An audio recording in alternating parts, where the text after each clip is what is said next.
Muchas gracias por haberme invitado aquí también. Y a ver cómo sale, porque he preparado ahora una especie de resumen de los aspectos que me parecen más importantes con respecto a la depresión, y especialmente en el área de trabajo en la que me desempeño yo, que es en niños y en jóvenes, ¿no? Entonces, la depresión, ¿qué es la depresión? La depresión es un trastorno del estado de ánimo, un trastorno del estado de ánimo que tiene síntomas en la esfera que nosotros llamamos afectiva, ¿no? Síntomas como pueden ser la tristeza, la infelicidad, la pérdida de la capacidad de disfrutar de las cosas, pero no solo, sino también tiene síntomas a nivel de la voluntad de las personas, a nivel de los pensamientos, a nivel físico, a nivel de sensaciones. Así que, aunque es un trastorno que es fundamentalmente de la esfera afectiva, acaba afectando al funcionamiento global de las personas, ¿no? Cuando me preguntan muchas veces, bueno, ¿y esto por qué es? Es muy complejo. Las causas de la depresión son complejas. Intervienen muchos factores que interaccionan entre sí unos con otros para producir el desarrollo de depresión. Algunos de estos factores predisponen a favorecer la depresión, otros lo desencadenan, y hay una serie de factores que pueden mantenerla. Pero también hay factores protectores, factores que en una persona que hacen más difícil el desarrollo de depresión. Y son muchos. Por ejemplo, hay factores genéticos. La depresión se agrupa en familias, es más frecuente cuando en niños y jóvenes, cuando sus padres o familiares en primer grado tienen un diagnóstico de depresión. Hay factores individuales importantes, por ejemplo, padecer una enfermedad crónica o padecer una discapacidad, o padecer otro trastorno psíquico, por ejemplo, un trastorno de conducta, un TDAH, consumo u abuso de sustancias, la disforia de género. Los factores psíquicos, en general, predisponen al desarrollo de depresión. Otros factores individuales que predisponen son un estilo de pensamiento negativo, ¿no? Personas que rumian mucho, que le dan muchas vueltas a las cosas, que tienden a pensar todo en negativo, y otras dificultades como déficits en habilidades sociales. Y dentro de los factores ambientales, hay factores ambientales, por ejemplo, en forma de situaciones vitales significativas que se producen en un momento dado, por ejemplo, experiencias de pérdida, el fallecimiento de una persona cercana o factores parecidos, factores a nivel familiar y a nivel escolar. Entre los factores a nivel familiar que pueden favorecer el desarrollo de una depresión, pues están una mala relación conyugal entre los padres, una mala relación entre los padres y los hijos, las situaciones, por supuesto, todavía más extremas de negligencia, de abuso, de maltrato. Y a nivel escolar son factores que predisponen o que pueden precipitar el desarrollo de una depresión, un mal funcionamiento académico, una mala adaptación escolar o situaciones de acoso en el colegio, de bullying, son todas ellas. Hay un montón de factores que pueden favorecer el desarrollo de depresión, pero hay, como decía antes, también factores protectores, ¿no? Una buena inteligencia, buen humor, funcionar bien en algo, tener buenas relaciones con personas adultas, participar en grupos o en actividades comunitarias. Todas estas circunstancias de alguna forma protegen frente al desarrollo de este problema, ¿no? ¿Y de qué frecuencia estamos hablando? Bueno, es importante la depresión porque es una enfermedad bastante prevalente.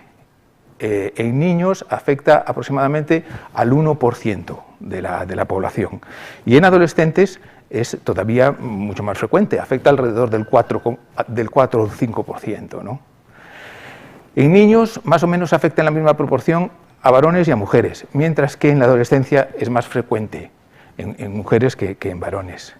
Y un aspecto que me parece que es muy importante de este tema es que la gran mayor parte de los niños y adolescentes que padecen una depresión la sufren en silencio. Es muy difícil de detectar. Aproximadamente el 70% de los niños y adolescentes que la padecen, las personas mayores que estamos a su alrededor no nos damos cuenta de esto, ¿no? Es un trastorno bastante silencioso, que no es fácil de ver, no es un problema de conducta que se ve muy fácil, no es una hiperactividad que lo ve todo el mundo, ¿no? Y Es importante por esto, es importante porque suele ser un trastorno crónico y recurrente. La enfermedad, la depresión normalmente, aunque hay varias formas de depresión, la depresión más típica va en episodios y esos episodios suelen mejorar al cabo de unos meses, pero aunque mejoran al cabo de unos meses, con o sin tratamiento, muchas veces recurren. Aproximadamente un 60% de los niños y adolescentes que tienen una depresión vuelven a tener otro, la mayoría en los primeros 2 años después de la recuperación del primer episodio. Pero además es un factor muy importante de riesgo de suicidio. Probablemente sea el factor individual más importante de riesgo de suicidio, que en niños y adolescentes en nuestro país y en otros países occidentales es la segunda causa más frecuente de muerte, solo por detrás de todos los tipos de cáncer. Los niños y los adolescentes y las personas jóvenes habitualmente no fallecen y es la segunda causa de muerte. ¿Cuál es la clínica? ¿Cómo se puede distinguir una depresión? Bueno, la depresión tiene 3 síntomas que son básicos. Se pueden agrupar en 2 fundamentales. Uno es la tristeza y la infelicidad, que en niños y adolescentes muchas veces en vez de tristeza y infelicidad lo que hay más es irritabilidad, mal humor, enfadarse muy fácil. Y el otro síntoma muy importante es técnicamente le llamamos anedonia, ¿no? Es la pérdida de la capacidad de disfrutar de las cosas que te gustan. Son las cosas que antes uno disfrutaba, que le gustaban y que de pronto dejan de interesar, dejan de gustar, ¿no? Son más específicos, aunque la irritabilidad es bastante característica de los adolescentes, por ejemplo, son más específicas la tristeza y la anedonia, porque la irritabilidad es un síntoma que aparece en casi todos los problemas infantiles. La irritabilidad es muy frecuente en el TDAH, en el trastorno de conducta, en el abuso de sustancias, es un síntoma súper frecuente, ¿no? Para poder diagnosticar una depresión tienes que tener alguno de estos síntomas básicos y además otra serie de síntomas, ¿no? Un número de otra serie de síntomas que incluyen agitación o enlentecimiento motor, incluyen problemas de apetito que pueden ser en forma de más apetito o de menos apetito, de falta de apetito o de comer mucho, problemas de sueño que pueden ser también igualmente falta de sueño o dormir demasiado, la hipersomnia es un síntoma frecuente en adolescentes, falta de energía, cansancio, fatigabilidad. Y después una serie de síntomas que son más a nivel cognitivo, de pensamientos, ¿no? La dificultad para concentrarse, la dificultad para atender, la dificultad para tomar decisiones es uno. Los pensamientos negativos, pensamientos de ser muy inútil, de culpa, de ruina, y los pensamientos de muerte y las ideas de suicidio.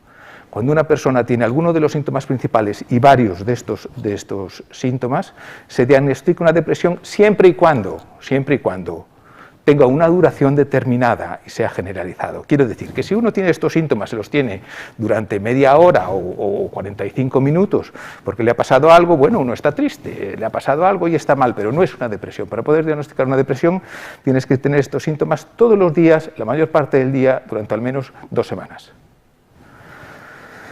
Y teniendo estos síntomas durante todo este tiempo, habitualmente en la clínica se distingue la gravedad de la depresión en función del número de síntomas que tengas, en función de lo que interfiera en las actividades cotidianas de la persona y del malestar subjetivo que provoque, y en función de que haya factores de riesgo como por ejemplo ideas de suicidio, ¿no? Este es un aspecto que determina mucho la gravedad.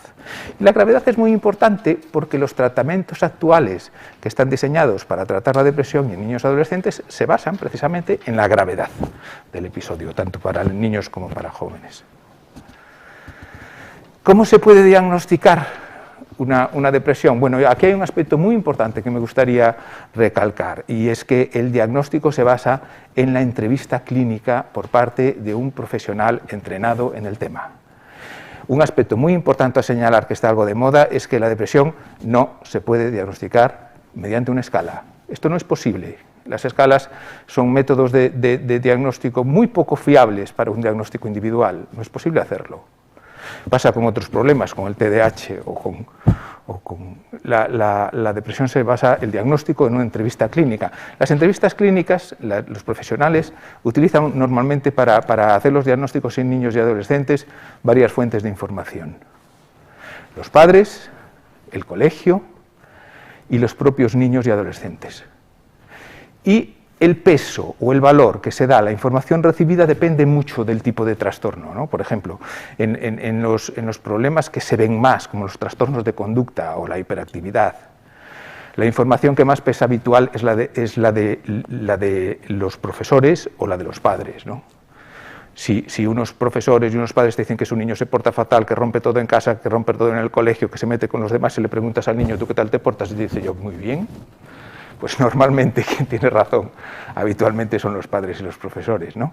Pero para los problemas emocionales es diferente. Para los problemas emocionales, para las cosas que se sienten, muchas veces, como decía al principio, pasan inadvertidos a los adultos de alrededor. Y entonces ahí el peso es muy importante darle a la información que aporta el niño, tanto más cuanto mayor sea. Por eso es muy importante la entrevista individual con el adolescente a solas, que además muchas veces no dice cosas delante de sus padres que sí diría a solas, ¿no? Vale. En el aspecto, una vez diagnosticado el aspecto de la prevención que hablábamos antes, los programas de prevención, la verdad es que yo cuando leo algo sobre programas de prevención me parece muy descorazonador, porque los programas de prevención universal para muchas cosas de niños y adolescentes, los resultados son, en mi opinión, muy flojos. Y los que son de prevención específica para grupos concretos de riesgo, algo así, el tamaño del efecto suele ser de pequeño a moderado, tampoco hay una cosa muy importante. Entonces, es más difícil, creo, prevenir la depresión que tratarla, en el momento actual, por lo menos, ¿no? Y en cuanto al tratamiento, ¿cómo se hace? Pues depende, para empezar, de la gravedad de la depresión, ¿no?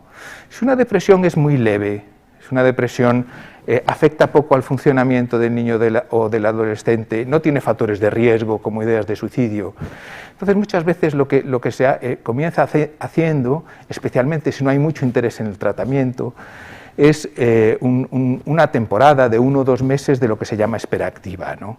Esa espera activa no es no hacer nada, sino que es hacer psicoeducación, informar sobre cómo es la depresión, apoyo a los familiares y al niño, y manejar los factores de riesgo que puede haber a nivel familiar, a nivel social o a nivel escolar, y que pueden estar influyendo en el desarrollo del cuadro afectivo. Eso puede ser un primer paso, ¿no? Y dependiendo de cómo evolucione, en un tiempo de 1 o 2 meses, se decide si la evolución es buena, pues no continuar con el seguimiento, o si la evolución no es buena, iniciar un tratamiento más específico. Y ese tratamiento más específico va a depender, como decía antes, de la edad del niño y de la gravedad del problema. Entonces, en las depresiones leves, las depresiones poco importantes, en las depresiones leves no está indicado el tratamiento farmacológico. Esto es muy importante. Las depresiones leves, el único tratamiento que está indicado es el tratamiento psicosocial, los tratamientos psicológicos. Bueno, hay que decir varias cosas con respecto a eso. Uno es que no todos, igual que no todos los medicamentos valen para todas las cosas, no todos los tratamientos psicológicos han demostrado la misma eficacia para los distintos problemas. No todos los tratamientos funcionan igual. En el terreno de la depresión, en niños y adolescentes, los tratamientos psicológicos que han demostrado mayor eficacia son los tratamientos cognitivos conductuales, la terapia interpersonal y la terapia familiar. Últimamente se han añadido también muchas veces enfoques de apoyo basados en mindfulness, por ejemplo, ¿no? Pero hay otros tratamientos que, bueno, pues que hasta ahora o las evidencias son muy limitadas o no han demostrado eficacia en el tratamiento de la depresión en niños y en jóvenes. ¿Por qué en las depresiones leves de niños y jóvenes no se recomienda el tratamiento farmacológico? Pues uno de los motivos es porque en los estudios que se hizo sobre los tratamientos en este tipo de problemas en niños y jóvenes, se observó que cuando la depresión era leve, alrededor de un 60% de los niños y adolescentes con depresión respondían a los medicamentos antidepresivos, pero alrededor de un 50% lo hacían al placebo, a formulaciones que no tenían un efecto activo. Conforme la gravedad de la depresión va aumentando, Los antidepresivos más o menos hacen el mismo efecto, mejoran el cuadro de aproximadamente 2/3 partes de los chavales, pero el placebo disminuye mucho su eficacia, de forma que en las depresiones graves aproximadamente el 66% de los chavales que lo sufren responden a medicamentos para la depresión y un 30% al placebo, mucho menos. Entonces, las depresiones leves no se deben tratar farmacológicamente. Las depresiones moderadas, aunque hay diferencias de criterio según las guías, depende un poco de la edad. Actualmente, en la guía de práctica clínica del Ministerio de Sanidad, que realizamos aquí, la recomendación era que en niños, si la depresión es moderada, se iniciara también con un tratamiento psicológico. Mientras que en adolescentes había 3 opciones: tratamiento psicológico, tratamiento farmacológico o combinar ambos. ¿Dependiendo de qué? Pues de muchas cosas. Por ejemplo, si una persona tiene dificultades para implicarse en un tratamiento psicológico por el motivo que sea, pues en ese caso parecería más indicado hacer un tratamiento farmacológico. O si una persona no quiere ser tratada con un tratamiento psicológico o con un tratamiento farmacológico, se puede hacer otro tipo, ¿no? En las depresiones graves, sin embargo, lo que se recomienda es combinar el tratamiento psicológico y el tratamiento farmacológico. Con respecto a otro tipo de tratamientos, a veces yo a veces veo en los medios, me llama mucho la atención, con cierta frecuencia veo sobre el tema en el que trabajo muchas noticias y muchas de ellas sobre tal terapia, la terapia de imanes es eficaz en no sé qué, la terapia de no sé cuánto es eficaz en todo esto. Y yo pienso, ¿cómo será posible que no haya una mayor investigación o una mayor rigurosidad en el control de las noticias? Porque estos aspectos acaban confundiendo a la gente, porque la gente lo acaba leyendo, mucha lo acaba creyendo y muchas veces no son ciertos, basándose en los criterios académicos educativos actuales. Entonces, por ejemplo, con respecto a la depresión, la estimulación magnética transcraneal, que ha salido en algunos artículos recientemente, bueno, es un tratamiento todavía experimental. Los datos que hay son muy pocos para poder favorecer o recomendar su uso en la depresión de niños y jóvenes particularmente. Y dentro de otros tratamientos alternativos o complementarios podemos hablar de los ácidos grasos, omega 3, no han favorecido hasta ahora, desafortunadamente, el favorecer la mejoría de depresión en niños y jóvenes. O la hierba de San Juan, que es muy empleada en Alemania, por ejemplo, en personas adultas hay muchos estudios sobre la hierba de San Juan, que parece que tiene mucha eficacia. Los estudios de mayor eficacia son en depresiones leves, pero bueno, también en depresiones leves es muy eficaz el placebo, pero en depresiones graves su eficacia disminuye mucho. Tiene potencial de interacción con los medicamentos cuando se utiliza, y en niños y jóvenes prácticamente no hay datos, hay muy pocos datos, y entonces es muy difícil, no está recomendado tampoco su uso. Un aspecto final que me gustaría mucho recalcar es que a raíz de la práctica clínica, de la guía de práctica clínica para el Ministerio de Sanidad, realizamos un proyecto que se llamaba Photovoice, que consistía en varios adolescentes con depresión expresaban ideas y sentimientos a raíz de lo que les evocaban fotografías que hacían. Y a partir de eso, pues nos comunicaban cuáles eran sus ideas o sensaciones o preocupaciones más importantes en relación a la depresión. Y había algunas que me parecían muy destacables. Unas de ellas es la necesidad de información. Era una demanda casi constante, tanto de ellos como de los familiares. Para nosotros, para mí, yo llevo muchísimos años mirando lo que es una depresión, así que sé lo que es, pero mucha gente no tiene conocimiento de qué es lo que pasa cuando uno experimenta todas estas situaciones.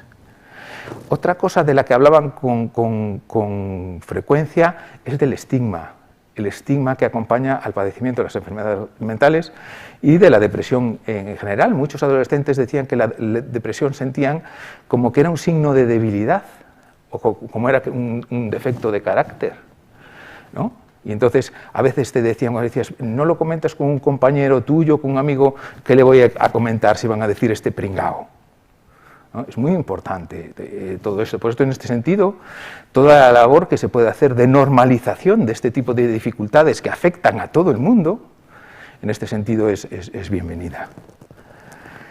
Y otra cosa que insistían y que me parecía muy interesante era que valoraban con mucha utilidad la intervención de los servicios más básicos y más cercanos a ellos, los servicios de primaria y los servicios educacionales.